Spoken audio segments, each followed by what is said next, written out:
माथावरि बायनाय बे माथावरि बायनायनि जाहोनाव गोबां उदालगुरियाव दैबानाजों सिलिंखार जालांबाय न'खर बा बायदिसिना बारिफोर दा बे बिथिङाव दिनै नैबे पुरनि थानानि सिगांथिं खामानि मावबाय थानाय नोंथाङा नायदिंफैदों बे बिथिङाव मा बुङो?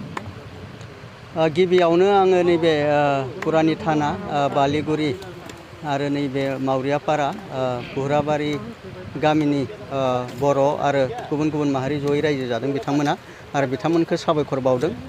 बिथांमोना दिनै नैबे गावनि देहानि बोलोजों नैबे औवानि मोनसे प्रटेक्सन होदों बिथांमोना।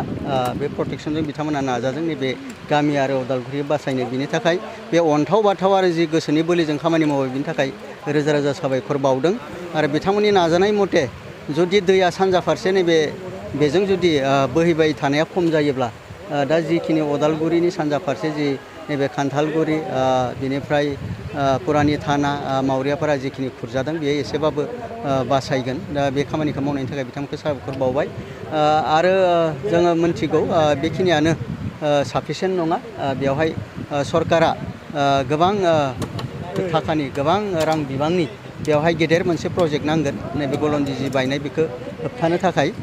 नैबे जायगायाव बायनायनि थाखायनो दाख्लै 16 थारिखनिफ्राय जि दैबाना जादोंमोन बे दैबानाजों नैबे उदालगुरिनि सानजा फारसे थानाय बे खान्थालगुरि पुरानि थाना बिदिनो मावरियापारा आरो सोनाबहा बिदिनो नंटु गरमारा बे गामिफोरा खुरखा जादों आरो जायनि थाखाय उदालगुरियाव दिनैसिमबो गोबां रिलिफ केम्प जानानै दङ। बे गिलु बालु थासारिया जादोंमोन। दा अखा जिहेथु हराव हाबाय थादों बेखायनो दायो दैया बारायबोदों।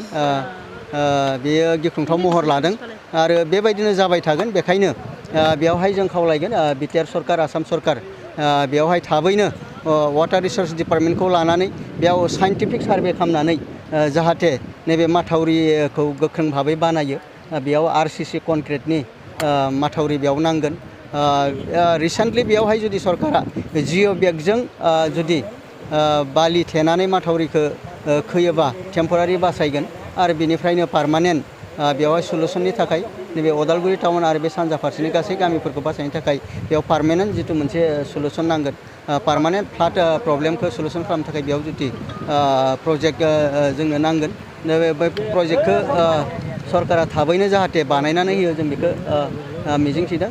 बिटिआरनि चिफ बिथां प्रमद बर' बिथाङा दाख्लै नायथिंनानै थांबाय आरो आसाम सरकार माननीय चिफ मिनिस्टार मुख्यमन्त्रि बिथां डक्टर हिमन्त बिश्व शर्मा बिथांमोनखौ जाहाथे बिथांमोना मिन्थिगौ उदालगुरि टाउना दिनै उदालगुरि डिस्ट्रिक्ट हेडक्वार्टारा नैबे गलन्दि नैबे राङामुखायाव माथावरि बायनायनि थाखायनो बे आथिखालाव गिख्रंथाव थासारि महर लादों आरो बेखौ रैखाथि होनोब्ला बेखौ बासायनोब्ला नैबे गलन्दिनि माथावरिखौ थाबैनो बानायनानै होनांगौ। प्राकृतिक दुर्योगनि समावहाय जोङो बयबो मानसिफोरा खुनु मोनसे पार्टिफोरनि डिफारेन्स लायाजासेनो मोनसे हिउमेनिटेरियान ग्राउन्डआवहाय मानसिफोरखौ हेफाजाब आरो अनलायनाया जोंनि मावनांगौ कर्तब्य। आरो दिनै बेनिखायनो जोङो खुनु मोनसे पलिटिकेल हान्जानिफ्राय जों फैदों बेवहाय इउपिपिएल हान्जानिफ्राय, खिन्थु जों मोनसे पलिटिक्स खालामनो थाखाय फैयाखै।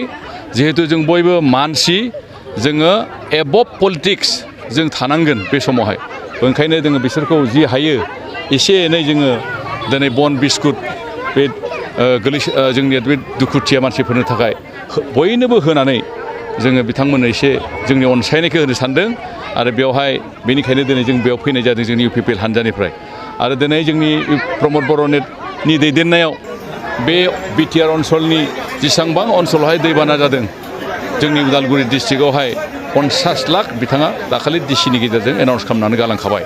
आरो बेबायदिनो गुबुन गुबुन डिस्ट्रिक्टआवबो बिथाङा नायदिंगासिनो दङ। आरो बेबायदिनो गोबां जायगायावहाय बिथाङा हेफाजाब होनो नाजादों जोंनि बिटिआर सरकारनिफ्राय। आरो जोंनि डिपुटि चिफ बेबायदिनो सासेबो EM GM रावबो जिरायना थायाखै। बयखौबो हेफाजाब आरो मदद होनो थाखाय जोंनि बिटिआर सरकारा नाजागासिनो दङ।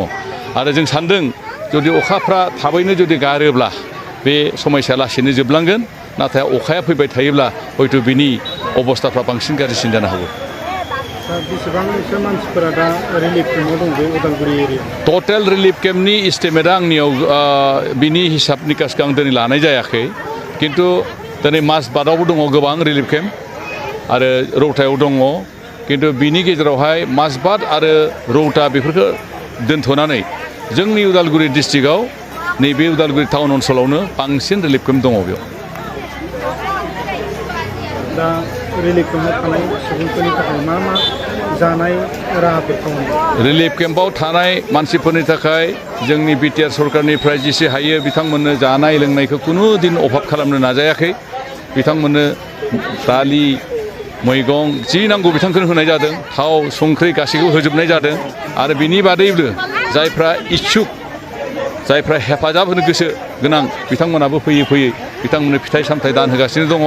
जोंनि सरकारनिफ्राय गासैबो बिथिंनिफ्राय जाहाथे जेन बिसोर खस्थ' मोनाजासे थानो हायो बेखौ नोजोर होनानै गोबां जायगायावनो जि जोमबो होदों। आरो बेबायदि जानाय लोंनायनि खेथ्रआव खुनु असुबिदा जायाखै होननानै आं सानो।